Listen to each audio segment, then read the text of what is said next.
Hi guys, आपको पता चल ही गया होगा कि आपका 10 तारीख से स्टार्ट हो जा रहा है काउंसलिंग। अब जो प्रवेश का जो पूरा नियम है जिसके बेस पे आपको सीटों का आवंटन होगा, नया जो कॉलेज आपको मिलेगा अब, क्योंकि पीईटी, पीपीएसटी, पीपीटी ये सब तो हो नहीं रहा है। तो उन सब का जो भर्ती का जो प्रक्रिया है, जो नियम कानून है, इस वीडियो में हम समझेंगे। देखिए, ये आदेश जारी हुआ छत्तीसगढ़ शासन के कौशल विकास, तकनीकी शिक्षा एवं रोजगार विभाग मंत्रालय से, ठीक है। लेकिन ये आदेश आपको सीजीडीटी यानी डायरेक्टर ऑफ टेक्निकल एजुकेशन के ऑफिशियल साइट पर भी मिल जाएगा। 31 अगस्त 2020 को ये जारी हुआ है, अपडेट किया गया है। तो देखिए, यहाँ पे लिखा है छत्तीसगढ़ तकनीकी संस्थाओं हेतु प्रवेश नियम 2020। क्लियर है। सबसे पहले हम बात करते हैं बैचलर ऑफ इंजीनियरिंग यानी कि बीई के लिए, जो पीईटी वाले जाते हैं, ठीक है। और कुछ कुछ सीटों में जेईई के मेंस से भी आपका होता है प्रवेश। तो इनके पाठ्यक्रमों के लिए लिखता है सत्र 2020-21 में प्रवेश सामान्य प्रवेश परीक्षा, जो पीईटी होता था और जेईई मेंस जो होता था, इसके स्थान पर क्या होगा, अब प्रवेश की पात्रता के लिए निर्धारित शैक्षणिक अर्हता के अनुसार अहर्कारी परीक्षा में प्राप्त अंकों के आधार पर होंगे। इनके जगह में अब क्या होगा, इनके परसेंट के आधार पर होगा, जैसा साफ साफ यहाँ पे मेंशन किया है। आगे लिखता है 10+2 शिक्षा प्रणाली के अंतर्गत अहर्कारी 12वीं परीक्षा के 3 मुख्य विषय। कौन कौन सा भाई 3 मुख्य विषय? फिजिक्स, जिसको भौतिकी बोलते हैं, गणित जिसको मैथ बोलते हैं, तथा रसायन यानी कि आपका हो गया केमिस्ट्री, जैव प्रौद्योगिकी, बायोलॉजी, तकनीकी व्यावसायिक विषय जैसे computer science, information technology, informatics, practices, agriculture, engineering, graphics, business studies में कुल प्राप्त अंकों के आधार पर प्रवर्गवार मेरिट सूचियाँ। तो इन सब के अंकों के आधार पर प्रवर्गवार का मतलब होता है आपका एसटी, एससी, ओबीसी, इन सब का जो अलग अलग कैटेगरी बटा हुआ है, उनके हिसाब से मेरिट सूची आपका बनेगा, यानी कि तैयार की जाएगी। आगे लिखता है सामान्य कुलांक प्राप्त करने वाले अभ्यर्थियों की मेरिट विषयों की महत्ता के नियम अनुसार क्रम में उनके प्राप्तांकों को आधार बनाकर निश्चित की जाएगी। कहने का मतलब कि अगर किसी व्यक्ति का अगर 80 आ गया, दूसरे का भी 80 आ गया, दोनों का सम अंक आ गया, कुलांक, समान कुलांक, तो उस कंडीशन में क्या होगा। हालांकि मैंने आज आपको मॉर्निंग वाले वीडियो में भी अच्छे से डिटेल बताया था, बट वो मीडिया न्यूज़ था। यहाँ पे अब आपका ऑफिशियली न्यूज़ है। आपने अभी तक जितना भी देखा, चाहे यूट्यूब से देखा, चाहे जहाँ से भी देखा, उन सारी चीज़ों को आप भूल जाइए। अब जो ये प्रवेश नियम जो आपको यहाँ पे बताया जा रहा है, केवल और केवल इसी के बेस पे आपका एडमिशन होगा। तब तक होगा जब तक इस पर या तो सरकार रोकना लगाए, या तो शासन रोकना लगाए, या तो कोर्ट रोकना लगाए। तो देखिए, गणित, फिजिक्स, ठीक है। उसके बाद बोलता है तीसरा नंबर, अधिक उम्र आने वाले छात्र को प्राथमिकता दी जाएगी। तो सबसे पहले गणित का चेक करेगा, अगर समान अंक आता है तो इसमें जिसका ज़्यादा होगा तो उसको सीट देगा। इसके बाद अगर ये भी समान हो गया, मैथ का भी नंबर अगर दोनों का इक्वल आ गया, तो फिजिक्स के नंबर को चेक करेगा। अगर फिजिक्स का नंबर भी अगर इक्वल आ गया तो फिर देखेगा कि भैया दोनों में से बड़े कौन है, दोनों का एज किसका ज़्यादा है। तो जिसका एज ज़्यादा होगा फिर उसको प्राथमिकता दे देगा। अब अगर एज भी समान हो गया तो उस कंडीशन में क्या होगा, 12th का जो नंबर होगा आपका, 12वीं का जो आपका टोटल पांचों सब्जेक्ट का जो आपका नंबर होता है, ठीक है, यानी टोटल आपका ग्रॉस नंबर है, उसके बेस पर उसको चेक करेगा उसके बाद लास्ट में, और उसके हिसाब से आपको प्राथमिकता देगा। तो ये तो बात हुआ पीईटी यानी प्री इंजीनियरिंग टेस्ट यानी बैचलर ऑफ इंजीनियरिंग के लिए। अब बात करते हैं फार्मेसी वालों के लिए, जिसमें आपका आता है डी फार्मा और बी फार्मा यानी बैचलर ऑफ फार्मेसी और डिप्लोमा इन फार्मेसी, ठीक है। इसके जो पाठ्यक्रम है, इन पर जो प्रवेश होना है, इसका जो क्या नियम है आपका, देखिए लिखता है सामान्य प्रवेश परीक्षा पीपीएसटी के स्थान पर, पीपीएसटी तो हो नहीं रहा है, तो इसके स्थान पर प्रवेश की पात्रता के लिए निर्धारित शैक्षणिक अर्हता के अनुसार अहर्कारी परीक्षा में प्राप्त अंकों के आधार पर होंगे। आगे पढ़ते हैं। 10+2 शिक्षा प्रणाली के अंतर्गत अहर्कारी 12वीं परीक्षा की 3 मुख्य विषय। तो कौन कौन से 3 मुख्य विषय? फिजिक्स, जिसको भौतिकी बोलते हैं, फिर रसायन जो आपका केमिस्ट्री है, तथा आपका या तो गणित ले लीजिए, या तो आपका जैव प्रौद्योगिकी ले लीजिए, या फिर आपका बायोलॉजी ले लीजिए। तो यहाँ पे मैथ वाले भी फॉर्म भर सकते हैं बी फार्मा डी फार्मा के लिए, यहाँ पे बायोलॉजी वाले भी फॉर्म भर सकते हैं डी फार्मा बी फार्मा के लिए, यहाँ पे जैव प्रौद्योगिकी वाले भी फॉर्म भर सकते हैं बी फार्मा और डी फार्मा के लिए। आगे लिखता है इनमें जो प्राप्त कुल अंक है, इसी अंकों के आधार पर प्रवर्गवार मेरिट सूचियां तैयार की जाएंगी। प्रवर्गवार मीन्स क्या? एसटी, एससी, ओबीसी, इसके बेस पर। फिर बोलता है सामान्य कुलांक प्राप्त करने वाले अभ्यर्थियों की मेरिट सूची इस नियम के अनुसार बनाया जाएगा। तो किस नियम के अनुसार बनेगा? तो सबसे पहले अगर आपका दोनों का मेरिट सूची अगर यहाँ पे समान आ जाता है, ठीक है, इन सब सब्जेक्ट का नंबर देखने के बाद, तो देखेगा सबसे ज़्यादा नंबर किसका है केमिस्ट्री में। अगर केमिस्ट्री का नंबर भी अगर दोनों का बराबर आ गया, इक्वल आ गया, तो फिर चेक करेगा फिजिक्स में किसका सबसे ज़्यादा नंबर है। अब अगर फिजिक्स में भी दोनों का नंबर अगर सेम आता है तो फिर देखते हैं उन दोनों में बड़ा और छोटा कौन है। तो जिनका उम्र अधिक होगा उस छात्र को प्राथमिकता दिया जाएगा।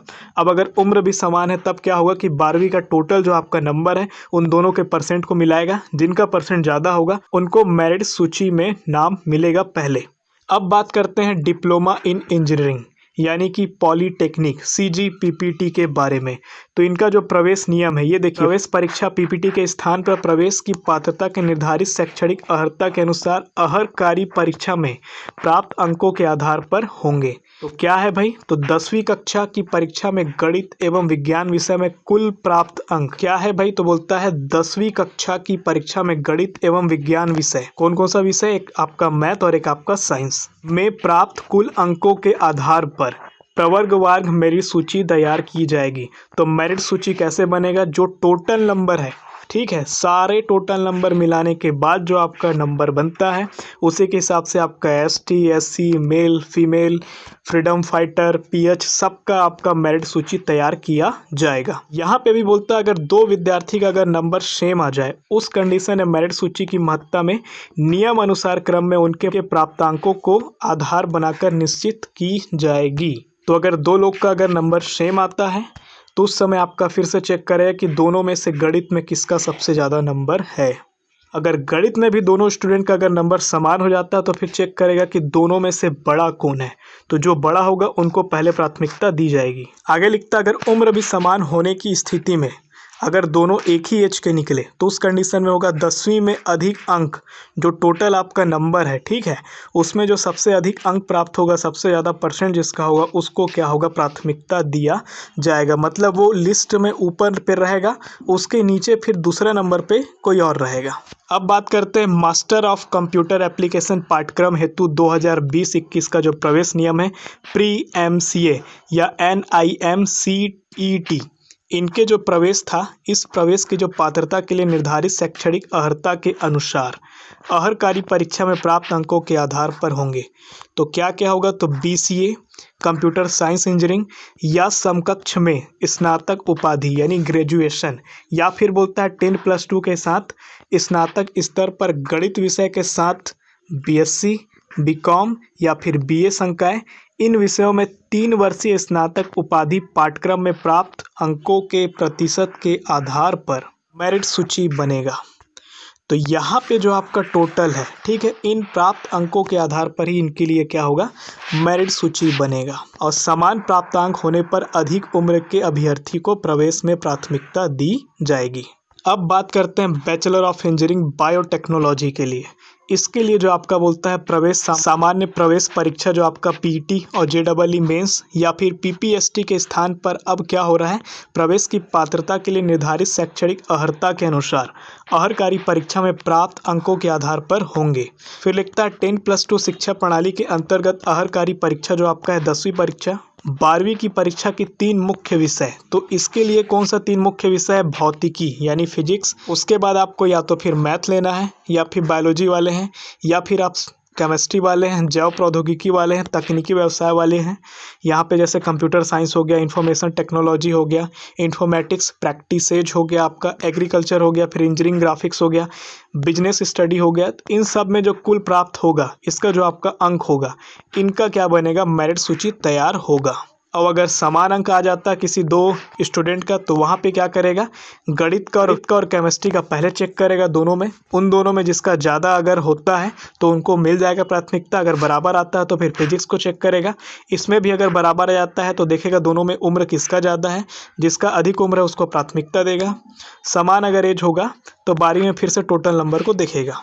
अब यहाँ पे देखिए बैचलर ऑफ इंजीनियरिंग यानी B जो आपका बायोटेक्नोलॉजी के लिए है, इसमें आपका 1/3 सीट फिजिक्स और केमिस्ट्री सहित गणित जैव प्रौद्योगिकी बायोलॉजी विषय के लिए भरा जाएगा और 2/3 सीट आपका फिजिक्स एवं गणित रसायन जैव प्रौद्योगिकी बायोलॉजी तकनीकी व्यावसायिक विषय computer science information technology informatics practices, agriculture, engineering, graphics, business study के माध्यम से भरा जाएगा। तो इसका मतलब ये 1/3 का मतलब ये, अगर टोटल 3 सीट है तो उसमें से 1 सीट इनको लेकर के भरेगा। क्लियर है। और अगर आपका 2/3 यहाँ पे लिखा है, इसका मतलब आपका होता है अगर टोटल 3 सीट है उसमें से 2 सीट किनको देगा, इन लोगों के बीच से लेगा। आगे लिखता है यदि समूह 2 के आधार पर भरी जाने वाली सीट खाली रहती तो 1 से भरेगा, और 1 से अगर खाली रहता है तो 2 से भर देगा। उसके बाद बोलता है यहाँ पे आपका आरक्षण का बात किया है, जो कि हमने आपको मॉर्निंग में भी डिस्कस किया था। गवर्नमेंट के जो कॉलेज है, गवर्नमेंट के जो यूनिवर्सिटी है, और आपका जो निजी गैर अनुदान प्राप्त तकनीकी संस्था है जो आपका प्राइवेट कॉलेज है, ये सब में आपका क्या होगा, विशेष रूप से कमजोर जनजातियों के अभ्यर्थियों के लिए अनुसूचित जनजाति वर्ग के आरक्षित सीट में से 2% आरक्षण का व्यवस्था किया है, जिसमें आपका कौन सा जनजाति है, कोरवा, बैगा, कमार, अबुझ माड़िया, ये सब पूरा आप देख सकते हैं। अब बात करते हैं डिप्लोमा इन आर्किटेक्चरर।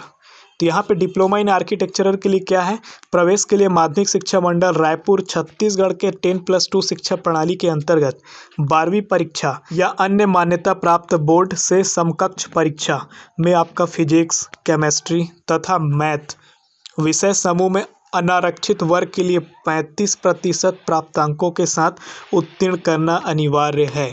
तो अगर आप डिप्लोमा इन आर्किटेक्चरल में जाते हैं तो आपको 35% यहाँ पे आपका प्राप्तांक होना चाहिए मिनिमम, किस सब्जेक्ट में, फिजिक्स, केमिस्ट्री और मैथ के लिए। उसके बाद लिखता है छत्तीसगढ़ के अनुसूचित जाति, अनुसूचित जनजाति और अन्य पिछड़ा वर्ग यानी ST SC OBC निःशक्तता से बाधित के लिए केवल उत्तीर्ण होना आवश्यक है। तो वो 35% नहीं लाएंगे तो भी चलेगा, ठीक है, बस वो उत्तीर्ण होना चाहिए। ये जो कैटेगरी के यहाँ पे जो स्टूडेंट आएंगे उनके लिए। फिर लिखता है फिजिक्स, केमिस्ट्री एवं मैथ विषय में पृथक पृथक उत्तीर्ण होना अनिवार्य है। तो आपको फिजिक्स में भी होना है, केमिस्ट्री में भी होना है, मैथ में भी आपको पास होना है अलग से। आगे लिखता है प्रवेश हेतु सीटों के कोटा का निर्धारण एवं आयु सीमा डिप्लोमा इन आर्किटेक्चरर असिस्टेंटशिप पाठ्यक्रम के समान होगी। फिर लिखता है अभ्यर्थी के 12वीं में अगर क्या होता है, फिजिक्स, केमिस्ट्री, मैथ विषयों के संयुक्त प्राप्तांकों के प्रतिशत के आधार पर आपका सूची बनेगा मेरिट का। अगर समान अंक आपका आ जाता है तो आपका मैथ का पहले चेक करेगा, फिर फिजिक्स का चेक करेगा, फिर आपका एज को देखेगा, फिर अगर एज भी अगर आपका समान है तो टोटल 12th का आपका नंबर को देखेगा, और जिसका ज़्यादा होगा उसको प्राथमिकता पहले देगा। अब बात करते हैं लोकल काउंसलिंग, जो कि आपका बस्तर संभाग और आपका सरगुजा संभाग के बच्चों के लिए होता है। मैंने अपने लास्ट वीडियो में भी आपको शुरुआत में काफ़ी टाइम पहले आपको बताया हुआ है। यहाँ पे लिखता है डिप्लोमा इन इंजीनियरिंग यानी कि पॉलीटेक्निक यानी कि PPT के माध्यम से प्रवेश हेतु नक्सल प्रभावित क्षेत्रों में स्थित पॉलीटेक्निक के लिए विशेष प्रावधान नियम अनुसार है। पहले संबंधित जिलों के स्थानीय निवासी अभ्यर्थी को 10वीं के प्राप्त अंकों के आधार पर संस्था स्तर पर प्रवेश दिया जाएगा।